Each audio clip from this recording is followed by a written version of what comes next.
ಕಿಡಿರ್ ಕೈ ರುಚಿಗೆ like share and subscribe. ನಮಸ್ಕಾರ ವೀಕ್ಷಕರೇ, ಇಂದಿನ ಕಿದೀರ್ ಕೈ ರುಚಿಗೆ ಸ್ವಾಗತ. ಇಂದಿನ ಕೈ ರುಚಿಯಲ್ಲಿ ನಾವು ಉಪ್ಪು ಹುಳಿ ಮಸಾಲೆ ದೋಸೆ ಮಾಡುವ.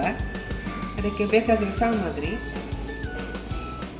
ಇದರಲ್ಲಿ 2 ಲೋಟ ಬೆಳ್ತಿಗೆ ಅಕ್ಕಿ, ಅಂದರೆ ದಪ್ಪ ಅಕ್ಕಿ. ನಾನು ಇವಾಗ ಬೆಳಿಗ್ಗೆ ಮಾಡೋದಾದರೆ, ನಾವು ತಿಂಡಿಗೆ ಮಾಡೋದಾದರೆ ರಾತ್ರಿ ಇದನ್ನು ಅಕ್ಕಿಯನ್ನು ನೆನೆಸಿಡಬೇಕು, ರಾತ್ರಿ ಪೂರ ನೆನೆಸಿಡಬೇಕು. ಸಾಯಂಕಾಲ ತಿಂಡಿಗೆ ಮಾಡೋದಾದರೆ ಬೆಳಿಗ್ಗೆ ಹೊತ್ತು ನೆನೆಸಿಟ್ಟು, ಒಂದು 8 ಗಂಟೆಗೆ ಹೊತ್ತು ನೆನೆಸಿಟ್ಟು ರಾತ್ರಿ ಸಾಯಂಕಾಲ 5-6 ಗಂಟೆ ಹೊತ್ತಿಗೆ ಅರೆದು ಮಾಡಬಹುದು. ಅದಕ್ಕೆ ಅರ್ಧ ಹೋಳು ಹಸಿ ತೆಂಗಿನಕಾಯಿ, ಸಿಪ್ಪೆ ತೆಗೆದ ಬಾಳೆಕಾಯಿ, ಇದು ನಾವು ಪದಾರ್ಥ ಎಲ್ಲ ಮಾಡುವ ಬಾಳೆಕಾಯಿ ಅದರದ್ದು ಕೂಡ ಮಾಡುವ. ಮತ್ತು ಹೀರೆಕಾಯಿ ಕೂಡ ಹಾಕಿ ಮಾಡುವ. ರುಚಿಗೆ ತಕ್ಕಷ್ಟು ಬೆಲ್ಲ ಆಪ್ಷನಲ್, ನಿಮಗೆ ಬೇಕಾದರೆ ಬೆಲ್ಲ ಹಾಕ್ಕೊಳ್ಳಿ, ಇಲ್ಲಾದರೆ ಹಾಕದೆ ಕೂಡ ಮಾಡಬಹುದು.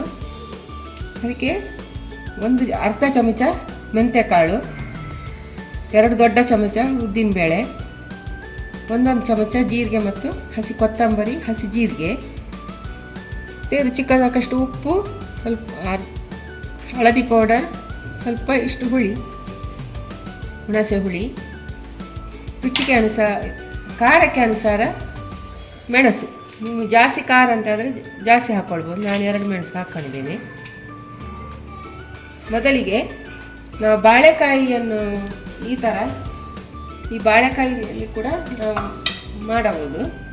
ಇದು ಸಿಪ್ಪೆ ತೆಗೆದು ಈ ಥರ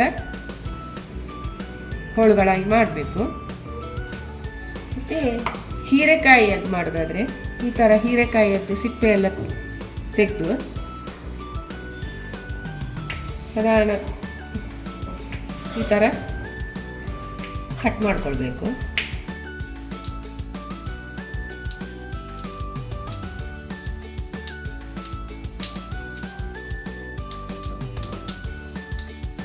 ಈಗ ಮೊದಲಿಗೆ ಉದ್ದಿನಬೇಳೆ ಮತ್ತು ಮೆಂತ್ಯಕಾಳನ್ನು ಹುರಿದುಕೊಳ್ಳುವ.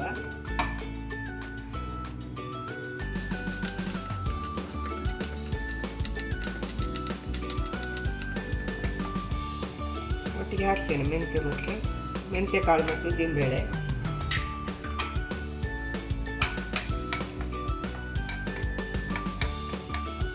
ಇದು ಕೆಂಪು ಬಣ್ಣ ಬರುವ ತನಕ ಹಸಿ ಸ್ವಲ್ಪ ಇರಬಾರ್ದು. ಹಸಿ ಆದರೆ ಸ್ವಲ್ಪ ಉದ್ದಿನಬೇಳೆ ಕೂಡ ಹಾಗೆ ನಾವು ಅರಿಯುವಾಗ ಬೇಯಿಸುವಾಗ ಉದ್ದಿನಬೇಳೆದ ಹಸಿ ವಾಸನೆ ಬರ್ತದೆ. ಇದಕ್ಕೆ ಚೆನ್ನಾಗಿ ಹುರ್ಕೊಳ್ಬೇಕು. ದೋಸೆಗೆ ನಾವೀಗ ಉಪ್ಪು ಹುಳಿ ಎಲ್ಲ ಮಸಾಲೆ ಹಾಕಿ ದೋಸೆ ಮಾಡೋದಾದರೆ ಇದೇ ರುಚಿ ನಮಗೆ ಕೊಡೋದು, ಇದರದ್ದೇ ರುಚಿ. ಹಾಗಾಗಿ ಒಳ್ಳೆ ಚೆನ್ನಾಗಿ ಹುರ್ಕೊಳ್ಬೇಕು ಮೆಂತ್ಯ ಮತ್ತು ಉದ್ದಿನಬೇಳೆ. ಮತ್ತು ಬಾಕಿ ಇದ್ದದನ್ನೆಲ್ಲ ಹಸಿ ಹಾಕ್ಕೊಳ್ಬೇಕು. ನೋಡಿ, ಈ ಥರ ಒಳ್ಳೆ ಪರಿಮಳ ಬರ್ತದೆ. ಉದ್ದಿನಬೇಳೆ ಮತ್ತು ಮೆಂತ್ಯ ಹುರಿದ ಪರಿಮಳ ಬರ್ತದೆ. ಅಷ್ಟ ತನಕ ಹೀಗೆ ಹುರಿಬೇಕು. ಮೆಂತ್ಯಕಾಳು ಅಷ್ಟೇ, ಹಸಿ ಇದ್ದರೆ ಹಸಿ ವಾಸನೆ ಬರ್ತದೆ ದೋಸೆ ಮಾಡುವಾಗ. ಇದಾದರೆ ಬೇರೆ ನಮಗೆ ಒಳ್ಳೆ ಟೇಸ್ಟ್ ಕೊಡ್ತದೆ. ಸಾಕು. ಮಿಕ್ಸರ್ ಜಾರ್ ತಗೊಂಡು ನಾವು ಅಕ್ಕಿ ಹಾಕುವ. ಅರ್ಧ ಹಾಕ್ತೇನೆ, ಅರ್ಧ ಇನ್ನೊಮ್ಮೆ ಹಾಕ್ತೇನೆ.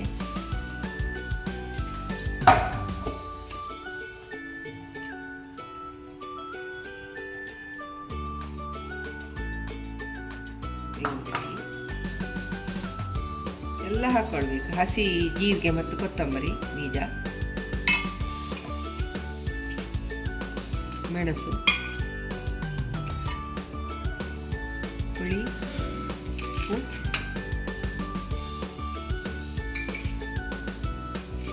ಇಷ್ಟನ್ನು ಹಾಕಿ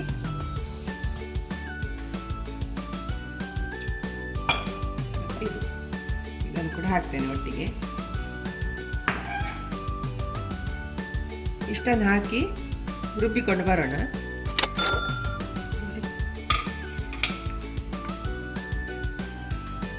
ಈ ಥರ ಒಳ್ಳೆ ನೈಸಾಗಿ ಅರಿಬೇಕು.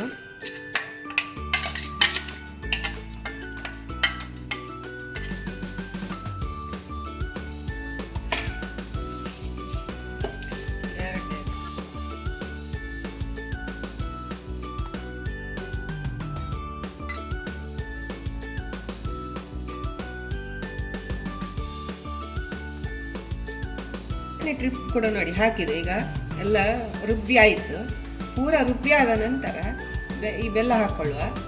ಈಗ ಅಕ್ಕಿ ಒಟ್ಟಿಗೆ ಬೆಲ್ಲ ಕೂಡ ಹಾಕಿದರೆ ಇದು ನೈಸ್ ಆಗೋದಿಲ್ಲ, ಅಕ್ಕಿ ತರಿತರಿಯಾಗಿ ಇರ್ತದೆ. ಹಾಗಾಗಿ ಲಾಸ್ಟಿಗೆ ಬೆಲ್ಲ ಹಾಕ್ಕೊಂಡು ಸ್ವಲ್ಪ ರುಬ್ಬಿ ತರ್ತೇನೆ.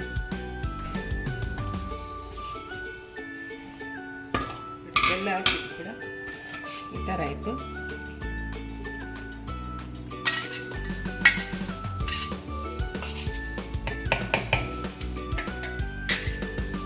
ಈ ಟೈಮಲ್ಲಿ ನಿಮಗೆ ಉಪ್ಪು ಕಮ್ಮಿ ಆದರೆ ಸ್ವಲ್ಪ ಹಾಕ್ಕೊಳ್ಬೋದು.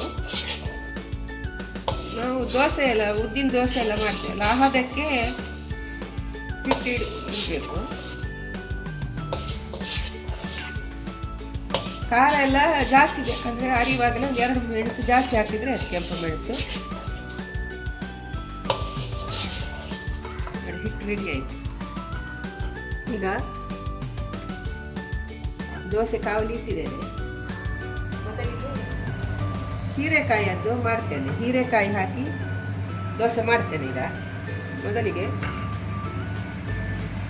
ಹಿಟ್ಟಲ್ಲಿ ಈ ಥರ ಇರಬೇಕು. ಹಿಟ್ಟಲ್ಲಿ ನಾವು ಹೀರೆಕಾಯಿ ಅದ್ದುವಾಗ ಅದು ಹಿಡ್ಕೊಳ್ಬೇಕು. ಈ ಥರ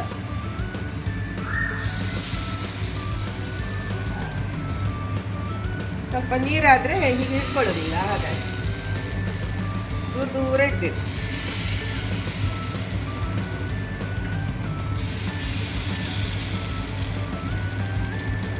ನೀವು ಸ್ವಲ್ಪ ತೆಳುವಾಗಿ ಕೂಡ ಕತ್ತರಿಸ್ಕೊಳ್ಬೋದು ಹೀರೆಕಾಯನ್ನು. ಅದು ಹೀರೆಕಾಯಿಗೆ ನಾನು ಯಾಕೆಂದರೆ ಸ್ವಲ್ಪ ಪಕ್ಕ ಬೇಯ್ತದೆ, ಹಾಗಾಗಿ ಸ್ವಲ್ಪ ದೊಡ್ಡ ಮಾಡಿದೆ.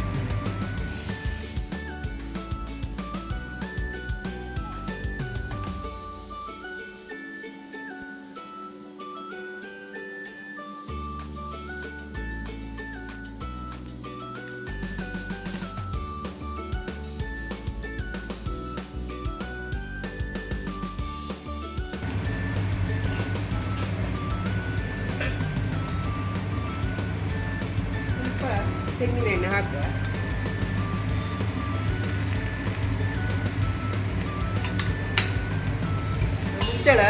ಮುಚ್ಚುವ. 1 ನಿಮಿಷ ಬೆಂದರೆ, ಈಗ ಒಂದು ಸೈಡ್ 1 ನಿಮಿಷ ಬೇಯಲಿ. ಈಗ ಆಯ್ತು. ಇನ್ನೊಂದು ಸೈಡು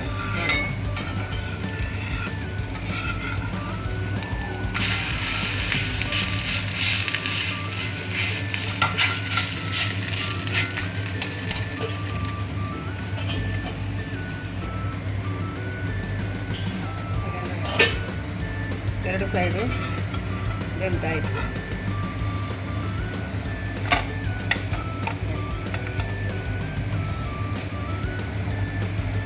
ಈಗ ಅದರಲ್ಲೇ ಅದೇ ಹಿಟ್ಟಲ್ಲಿ ಬಾಳೆಕಾಯಿ ಮಾಡುವ.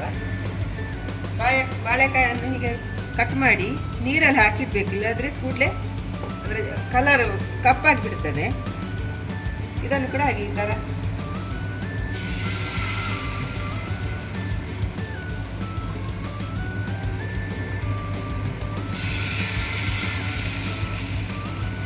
ಇದೇ ಥರ ಬಟಾಟೆಯನ್ನು ಕಟ್ ಮಾಡಿ ಕೂಡ ಹಾಕ್ಬೋದು. ಈ ಕುಜ್ಜೆ, ಬಟಾಟೆ, ಗೆಣಸು,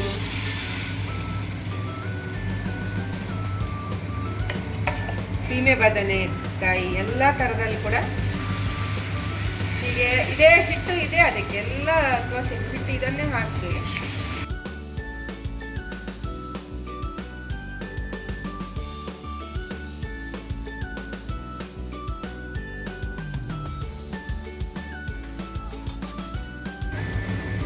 ಎಣ್ಣೆ ಅಥವಾ ತುಪ್ಪ ಯಾವುದು ಹಾಕೊಳ್ಬೋದು.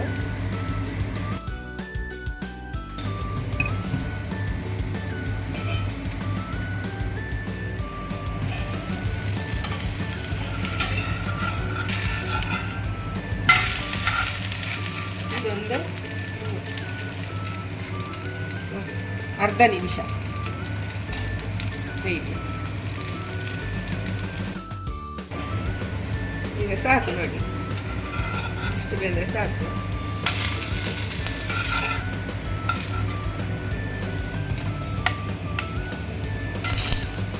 ಇದು ಹೀರೆಕಾಯಿ ಹಾಕಿದ ದೋಸೆ, ಇದು ಬಾಳೆಕಾಯಿ ಮಾಡಿದ್ದು. ಇದಕ್ಕೆಂತ ಚಟ್ನಿ ಏನು ಬೇಡ, ಅಲ್ಲಿ ಬೆಣ್ಣೆ ಮತ್ತು ದೋಸೆ ತುಪ್ಪ ಇದು ಹಾಕ್ಕೊಂಡು ತಿಂದರೆ ತುಂಬ ರುಚಿಯಾಗಿರ್ತದೆ. ನೀವು ಹೀಗೆ ಮಾಡಿ ಮನೆಯಲ್ಲಿ ಮಾಡಿ ನನಗೆ ರುಚಿ ಹೇಗೆ ಆಗಿದೆ ಅಂತ ಕಮೆಂಟ್ ಮೂಲಕ ತಿಳಿಸಿ.